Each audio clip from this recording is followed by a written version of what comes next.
নির্বাচনের যেহেতু প্রস্তুতি নিয়ে কথা হচ্ছে, বেগম জিয়া এবং জনাব তারেক রহমান দেশে ফেরার ব্যাপারে আপনার কাছে কোনো তথ্য আছে কিনা বা কবে ফিরতে পারেন আপনি কোনো তথ্য জানাতে পারেন কিনা এই বিষয়ে আমাদের? না, আমি খুবই দুঃখিত যে এই বিষয়ে আমার কাছে কোনো তথ্য নাই এবং থাকার কথাও না। কারণ এটা অত্যন্ত উঁচু পর্যায়ের নীতি নির্ধারকদেরই ব্যাপার এবং ওনাদের পারিবারিক ব্যাপার। তবে বেগম খালেদা জিয়া তো জনগণের মনের মধ্যেই বাস করেন এবং এই মুহূর্তে তাকে যদি আমরা নেলসন ম্যান্ডেলার সঙ্গে তুলনা করি তাহলে এটা খুব একটা ভুল হবে না। তিনি ক্ষমতা যখন ছিলেন তখনও এক ধরনের মানুষের কাছে গুঞ্জন ছিলেন।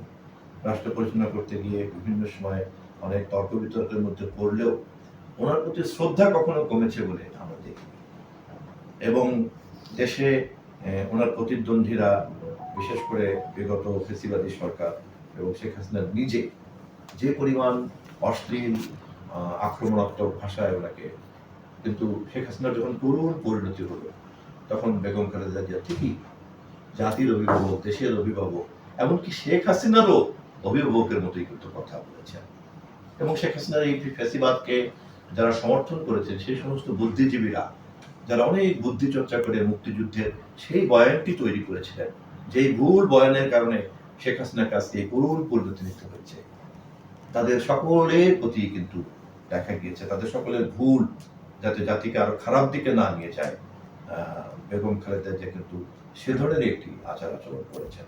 ফলে উনি কিন্তু মানুষের মনের মধ্যেই বাস করেন। শারীরিক কারণে উনি যেতে এই মুহূর্তে ওনার ছেলের বাসায়, পুত্রের বাসায়, ভারপ্রাপ্ত চেয়ারম্যানের বাসায় থাকতে বাধ্য হচ্ছেন। তা নাহলে শরীর পারমিট করে উনি যখন তখন চলে আসবেন।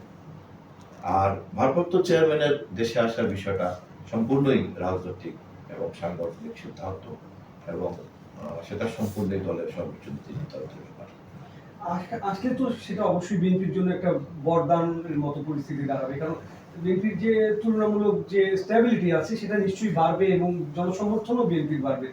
এই ব্যাপারটা আপনি কিভাবে দেখেন? এই প্রশ্নটা এই মুহূর্তে গৌণ, তার চেয়ে অনেক গুরুত্বপূর্ণ প্রশ্ন হচ্ছে যে পলাতক শেখ হাসিনা আর বয়োবৃদ্ধ আমাদের দেশনেত্রী বেগম খালেদা জিয়া, এরকম পরিস্থিতিতে দেশনায়ক তারেক রহমান ভারপ্রাপ্ত চেয়ারম্যান হওয়ার পর থেকে তার যতগুলি পদক্ষেপ, সেই পদক্ষেপগুলির মধ্য থেকে উনি যে ভূমিকা রেখেছেন তাতে জাতি কিন্তু এখন অধীর আগ্রহে অপেক্ষা করছে তার নেতৃত্বের জন্য এবং ভবিষ্যতে জাতির এগিয়ে যাওয়ার নেতৃত্ব তারেক রহমানের গ্রহণ করতে হবে, এটা অনেকটা ইচ্ছা নিরপেক্ষ হয়ে গিয়েছে।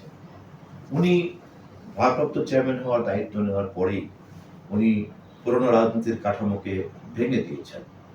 উনি ভেঙে দিয়ে ২০ দলীয় জোটের জায়গাতে উনি সর্বদলীয় ফ্যাসিবাদ বিরোধী রাজনৈতিক জোট তৈরি করেছেন এবং সমস্ত দল ওনাকে সাদরের নেতা মেনে সেই সর্বদলীয় যুগপত আন্দোলনের কাঠামো তৈরি করেছে, যার শেষ পরিণতিতে শেখ হাসিনা বিদায়িত হয়েছে। ওনার এই ভূমিকার কারণেই কিন্তু মুক্তিযুদ্ধের যে বিকৃত বয়ান আওয়ামী লীগ দিতে চেয়েছে, কে মুক্তিযুদ্ধের পক্ষে, কে বিপক্ষে, শত্রু মিত্র, এই সমস্ত বয়ান ভেঙে খান খান হয়ে গিয়ে দেশে ফ্যাসিবাদ বনাম গণতন্ত্রের বয়ান তৈরি হয়েছে।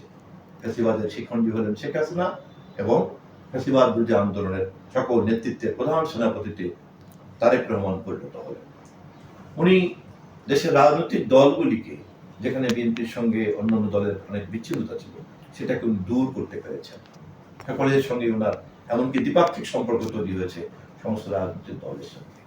এমনকি উনি একথাও বলেছেন যে শুধুমাত্র ফেসিবাদকে উৎখাত করলেই হবে না, ফেসিবাদ বিরোধী সকল শক্তিকে সাথে নিয়ে আমরা জাতীয় সরকার গঠন করব এবং পরিশেষে উনি একথাও বলেছেন যে চলমান আন্দোলন শুধুমাত্র নেতিবাচক হলে চলবে না, আন্দোলনে অবশ্যম্ভাবী বিজয় লাভের পরে আমরা রাষ্ট্রকে যে জনগণের মালিকানায় দিতে পারবো এবং জনগণের কাছে রাষ্ট্র যে জবাবদিহিতা করতে বাধ্য থাকবে সেটা নিশ্চিত করার জন্য রাষ্ট্রের মধ্যে মেরামতের কাজে হাত দিতে হবে, সংস্কার করতে হবে এবং কোথায় কোথায় করতে হবে সে বিষয়ে কিন্তু উনি কথা বলেছেন এবং তখন দেশের অনেক বুদ্ধিজীবীরাই, এমনকি আমাদের দলের মধ্যেও অনেক শুভাকাঙ্ক্ষীরা মনে করেছেন যে এই মুহূর্তে ফ্যাসিবাদ উৎখাতটাই প্রধান, রাষ্ট্র মেরামত এগুলি কম গুরুত্বপূর্ণ।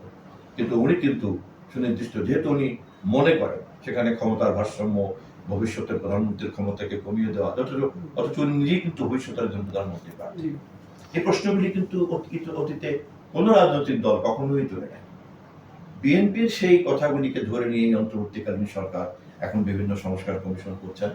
আমরা স্বাগত জানাই যে বিএনপির দেখানো পথে তারা হাঁটছেন এবং আমরা চেষ্টা করছি আমাদের সমস্ত ঐক্যগুলিকে সেখানে নিয়ে আসার জন্য। আমরা স্বাগত জানাই, দেশের সব দল বিএনপির এই প্রস্তাবকে সমর্থন করেছে।